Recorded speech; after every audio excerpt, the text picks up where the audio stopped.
mety hiteraka ady an-trano raha ny taxi be sy ny vahoaka no miady raha ny hevitry ny avy eo amin'ny avitra ho an'ny firenena kosa izay manamafy fa ny fampiresahana andatabatra boribory eo amin'ny mpitondra sy ny tompon'ny taxi be no vahaolana. Fitoko ny taxi be androany ny avitra ho an'ny firenena dia fa ela nanambaran'io fitokonana zay ho avy io ary ny zatra hita mety hiteraka zany ady an-trano ny fandehan'io zavatra satria raha ny taxi be sy ny vahoaka ny mety ady eo dia tsy fantatsony hoe iza no andray ndraikitra an'izay ny zava-misy amin'izao fotoana izao ny androany miasa daholo zany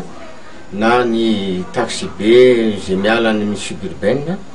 dia ny urbaine moa zany tsy fantatsika intsony hoe aiza izy ireo no tokony hiasa. Ny zavatra hita ihany koa ny fandika an-dalàna zany misy amin'izao fotoana izao hoe raha ohatra moa ka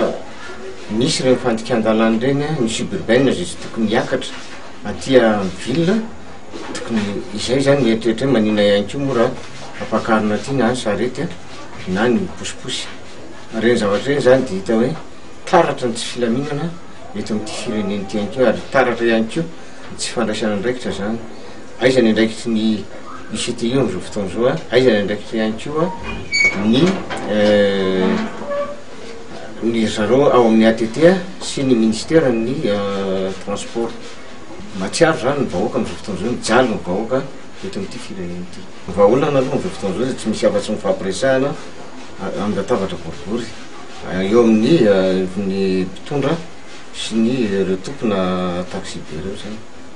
satria tsy fantatra intsony hoe misy coopérative marina ve eto Madagasikara sa tsy misy coopérative na inona ny rôle ny ICTI inona ny rôle ny ICTS.